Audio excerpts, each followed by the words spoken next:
And butter chicken as pasta. Does this count as a food crime?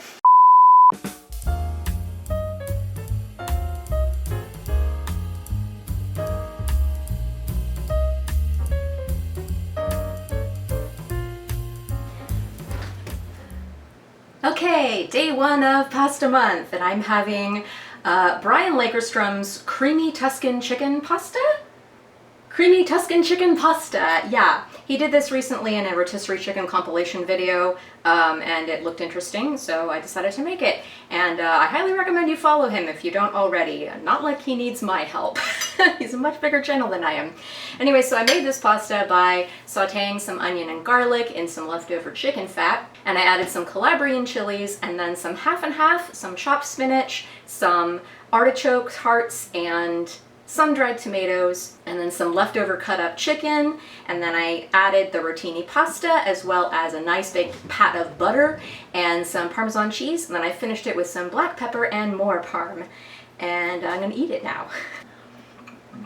Yeah, like just looking at the ingredients list on this, you know it's gonna taste really good. Like you can hardly go wrong with like Calabrian chilies and sun-dried tomatoes and cheese and cream and chicken and stuff. Yeah, this is really nicely balanced. I added extra Calabrian chili, so the spice from the Calabrian chili balances really well with the creaminess of the half and half. The butter adds a really nice lusciousness. Do not skip that butter addition at the end, and the agitation at the end, stirring it, really helps it get creamy. Yeah, and the spinach in here and the artichoke hearts gives the illusion of health, so this is great. It somehow perfectly blends mom casserole with fancy Italian restaurant. It's like right down the middle. If you like things that taste good, you're gonna love this.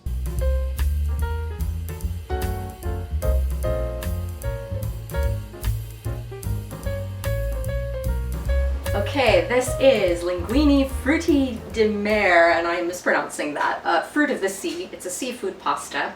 So this is probably going to be the most expensive pasta I'm making this month. I went to a bougie grocery store this morning to get the mussels, scallops, and shrimp, and that part alone ran me up like 15 bucks. Anyway, you start by making a simple tomato sauce. I used cherry tomatoes and basil from the garden and some olive oil and onion, salt and pepper, and that is it. For the pasta dish proper, saute some sliced garlic and olive oil, add the mussels until they start to open, then add the other shellfish, and then add the tomato sauce and simmer it for a while, and then stir in your pasta with pasta water as needed, some red pepper flake, garnish with parsley, and you've got it. Alright, so now I'm going to eat this. I was skeptical that I had to cook the shellfish first and then simmer it. Like the recipe even said simmer it for 15 minutes, and I'm like, isn't that gonna overcook the shellfish? And they feel kind of rubbery, which makes me sad because, like I said, they were expensive. Here's the pasta. So right off the bat, just, you know, the shellfish imparts a lot of shellfish flavor into the sauce itself. It's kind of like there's a seafood broth with the tomato sauce that adds another level of depth. Like that alone is great. Not rubbery shrimp. Well, that's really good. Delicious bougie shrimp. I love shellfish, but because it is so expensive, I rarely eat it. Scallops are my favorite. Here's a scallop. Nice and soft and buttery. Honestly, that shrimp was a little better. The scallop was a bit dry. Mussels. Now, this is probably my second favorite shellfish, and I have never cooked these before. I had to purge these in salt water for a couple hours to get all the sand and stuff out of them. Oh, you know what? That was an imposter mussel. This is actually a scallop that was hiding in the shell. Here's an actual mussel. I think ideally I would have a fork with this or something. Oh, that's really nice. Very tender. So it's a little bit messy to eat because of the shells and the mussels and everything, but I really like this. Maybe I'm just biased because it cost me so much money and I want it to be really good, but I'm gonna give this one an 8 out of 10.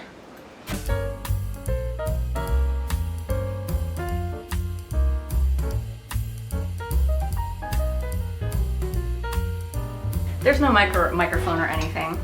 Is it already recording? Yes, it is. Alright, so this is birria lasagna. I froze some consomme from the last time I made birria so that I could make this later. Basically, I used leftover birria consomme with some ground beef added to make a ragu, and then I layered the lasagna with a mixture of queso fresco, and roasted corn and cilantro and some spices, and then I topped the whole thing with mozzarella cheese, and then I baked it like a regular lasagna. And let's try it. Okay, I tasted the ragu earlier and it was really good, but well, lasagna proper. Yeah, it kind of reminds me of white people tacos, oddly enough, which is not a bad thing. I like white people tacos. Yeah, it's pretty solid. I think I prefer regular lasagna, but this is good. I will give it a 7. Now that I've badly rated my own food, you guys get to eat it.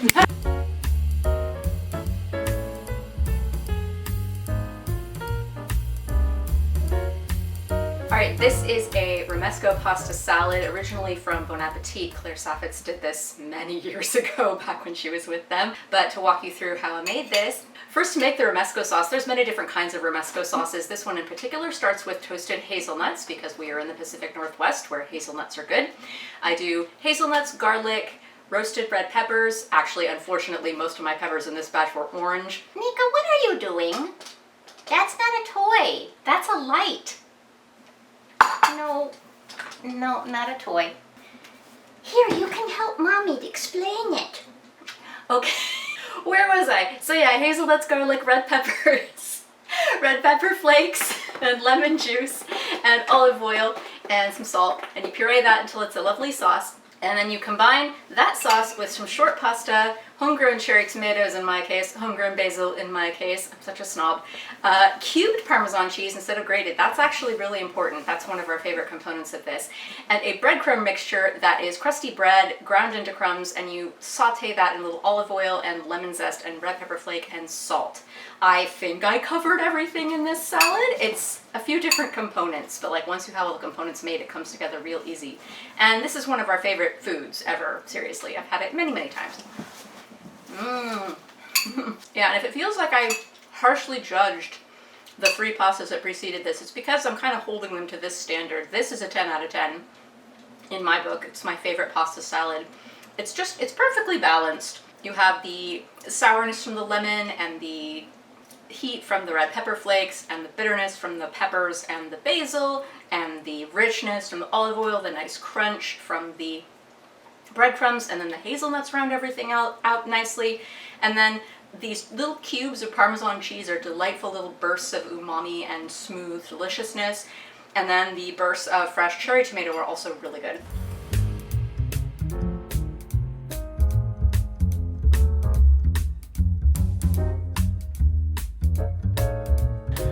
And butter chicken as pasta. Does this count as a food cry? Anyway, I made a classic butter chicken and I'm serving it over pasta. This is just literally what it looks like and sounds like.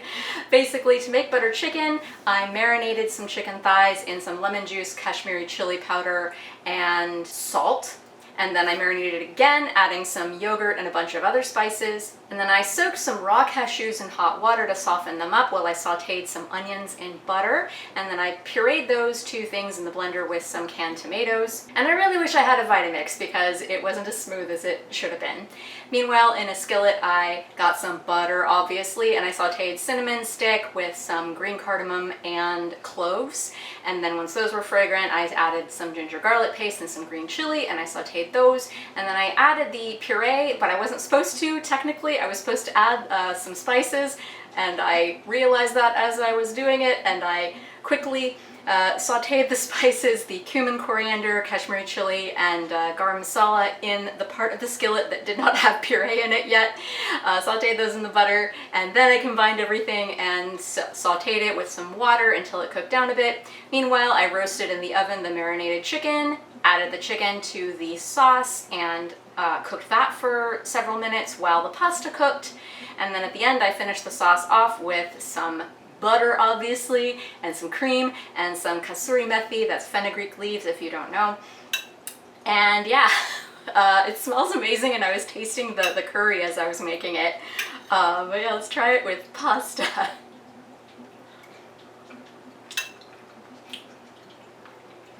I'm so confused. It's delicious, okay? First off, it's butter chicken. It is so freaking good. Ooh. Mmm. I had a little piece of the chicken in that bite. Do not skip the marinating the chicken step. That is, whew, that is amazing.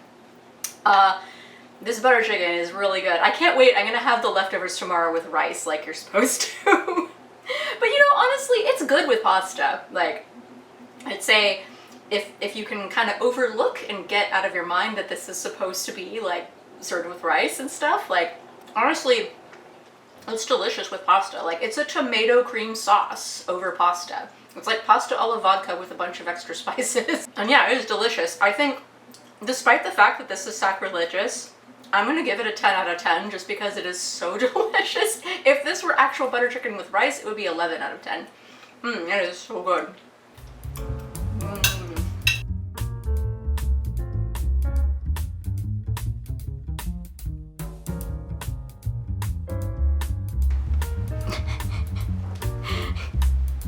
All right, day 6, we have spinach artichoke mushroom stuffed shells. So my husband found this recipe on Facebook like a few months ago. It was from one of those, you know, random recipe pages that shows up in your feed, and it was actually for a vegan stuffed shell, and it looked like it might have even been AI generated.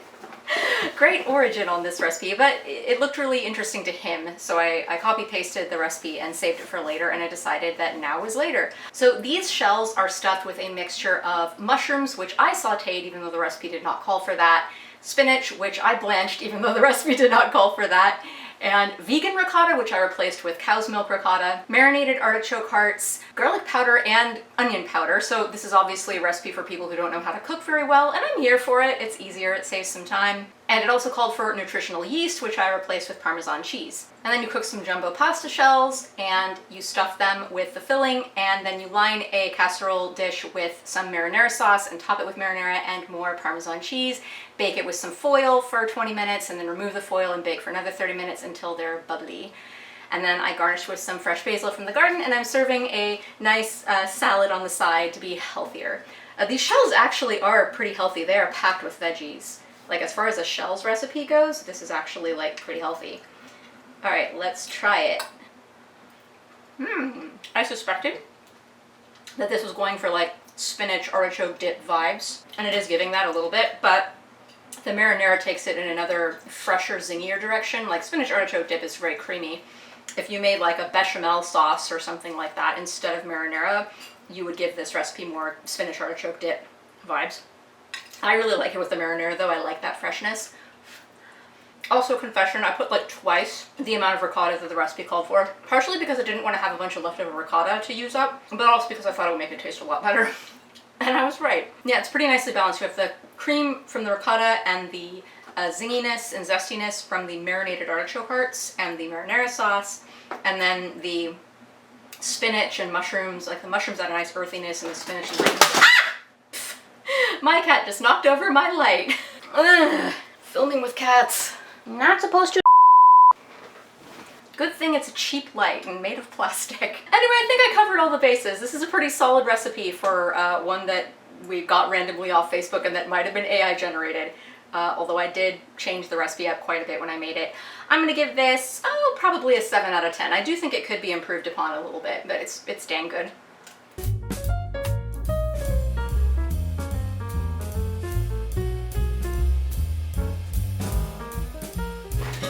All right, day 7, we've got pasta alla norma. So it's my anniversary today, and we're going out to dinner later today, so I wanted something really light for lunch. And this is a very light pasta. And I used pretty much all of the produce in this except the garlic came from my garden, so I'm really excited about that. It's a very simple pasta. First you salt the eggplant and let it sit for a while, and while that happens you make a very, very simple sauce of just tomatoes and garlic and a little fresh basil. The recipe did not call for olive oil, but I added a little bit just to kind of get things going. And then once your eggplant is salted, you rinse it and drain it on paper towels, and then saute it in olive oil until it is browned on all sides. And then you toss some penne with the tomato sauce, and then you top the whole thing with the eggplant, and some ricotta salita, I think it's called. I actually saw some at the bougie grocery store, but I didn't want to get it because it was expensive and I only needed like a tablespoon for this recipe, and they say that feta is a pretty close approximation. I'm using feta in another recipe later, so I'm just using feta. And then you need a little bit of minced fresh cayenne pepper, which good luck finding that. However, I've got red jalapenos growing in my garden, so I used a little bit of minced red jalapeno and fresh basil. And that's it. And it's very simple and very light. And I'm wondering if it's greater than the sum of its parts. I'm kind of hoping for that. Let's get a bite with everything. So very bright, very zingy. I probably could have done with adding a tiny bit of sugar to the sauce, actually. But the richness of the eggplant sauteed in the olive oil helps cut through the tanginess and acidity of the sauce. I'm not sure it is greater than the sum of its parts. It is tasty because I very much love eggplant. Yeah, I really like the silky texture of the eggplant with the zingy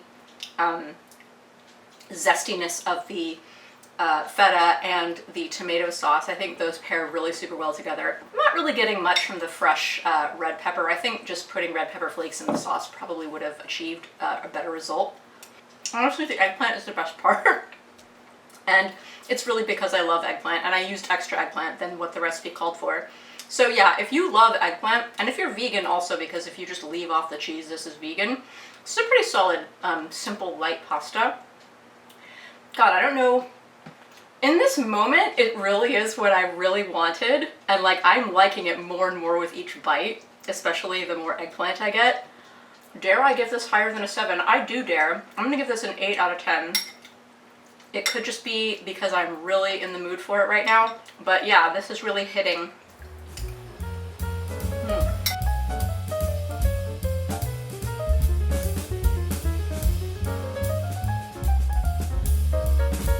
Okay, dessert ravioli. I have made dessert ravioli a couple times before, and each time I winged it, and this time I also winged it. So I first made a chocolate pasta dough out of cocoa powder, sugar, and flour and some eggs, and I kneaded that together, and then I rolled it out, and then I filled it with a ricotta filling, but a sweet ricotta filling, ricotta cheese, a little nutmeg, a little lemon zest, and a little bit of pear syrup. I make poached pears every autumn, and then I reduce the poaching liquid afterwards into a syrup, and I still had some left over from last year, so I used some of that to sweeten it, added a little dessert MSG, and then I piped the filling into the chocolate dough. Then I made a sort of dessert vodka sauce with raspberries instead of tomatoes. I strained the seeds out. Then I added a sprig of fresh mint instead of fresh basil, and I added some Malibu instead of vodka, and I cooked it down until it was very syrupy. I also added more of that pear syrup reduction to that as well to sweeten it, and then I thickened it at the end with a little heavy cream, just like you would a vodka sauce. I'm going to be making pasta alla vodka later in the month. I've actually never made it before or eaten it, and I'm excited about that. Anyway, I digress. Pour the sauce over the ravioli, and then I garnished it with mint instead of basil, and a little bit of lavender to make it pretty, and some coconut instead of Parmesan cheese. And I tasted the sauce, and it is amazing.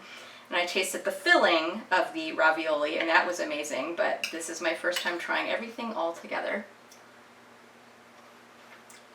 The sauce, dude.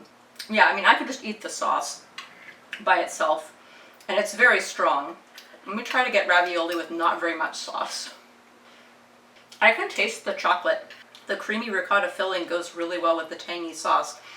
So yeah, this sauce, it's so silky and velvety in texture, and the flavor is just the most intense raspberry flavor you'll ever taste. I think the rum really amps up the raspberry flavor, and the cream gives it that nice silky glossy texture.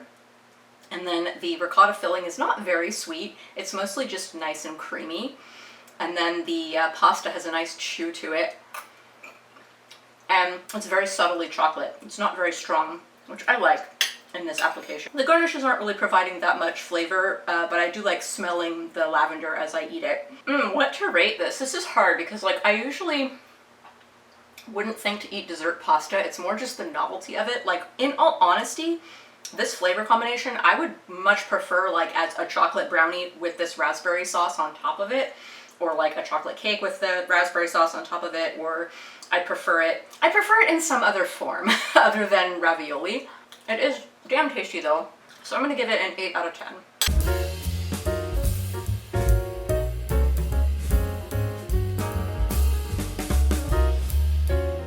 Okay, we are fancy today with a steak pasta. So this is something I just saw somebody make on the internet a month or so ago, and I don't remember where I saw it or who did it. I didn't write down a recipe or anything, but I just kind of winged this. So basically what I did was I got a really nice ribeye steak, I dry brined it in some salt, and then I seared it, and then I removed it from the pan, added some butter, and then I sauteed some shallot and mushrooms, added some Calabrian chili and garlic and black pepper, and then I added some cream and some Parmesan cheese and some tarragon from the garden, and added fettuccine and the cut up steak on top, and garnished with some Thai basil and a nasturtium flower, which I will eat right now. Ow. Okay. I have been rushed off my feet making this because it comes together so quickly, and I burned my finger on the plate that the steak was resting on because the edge of the plate was next to the fettuccine. Oh my god, it hurts so bad. But let's eat this. Oh, of course it's delicious. I have been snacking on the steak, and it's a really good steak. I got it at the bougie grocery store. It's so tender. Okay, so yeah, I mean, what's there not to like about this? I would call it perfectly balanced, except there's not really any acid in it. It's very indulgent. I mean, you got the rich cream and the butter, the umami burst from the Parmesan cheese, the steak is buttery and delicious. I'm really glad I added the Calabrian chili because it balances out the fattiness of this dish a little bit. And the fresh herbs also really bring it back a little bit. Yeah, what's not to love? 9 out of 10.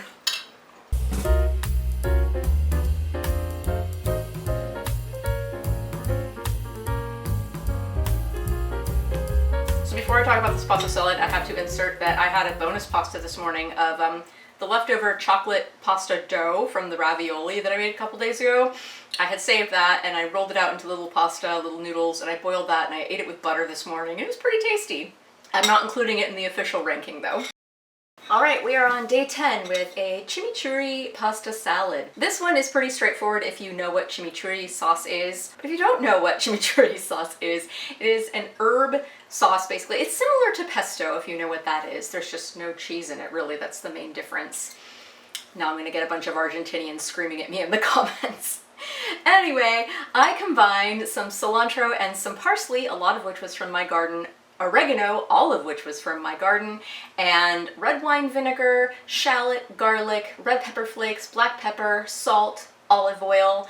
I think that is all of the things that I blended into a sauce.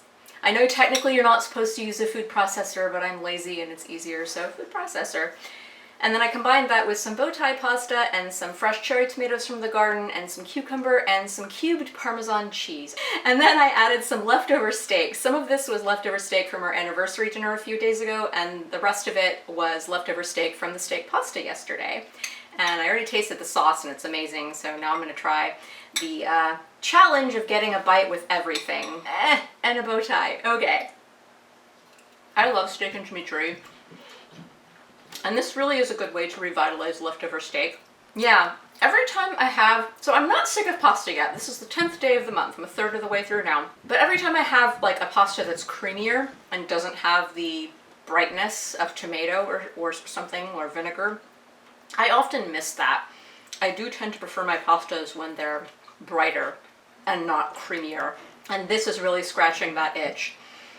Yeah, it's just packed with flavor. You have the punch and the acidity of the red wine vinegar and the fresh tomatoes. You have the umami bomb of the parm and the steak, and then the smooth richness of the olive oil, and the nice cool crispness of the cucumber, and then the nice bitter freshness of the herbs. It's perfectly balanced, it's refreshing, it's not too heavy, which is nice because we're going out to eat later today. And yeah, this is a beautiful pasta salad. Yeah, I'm gonna give this a 9.5 out of 10. Not quite as good as my romesco pasta salad, but it's really, really good.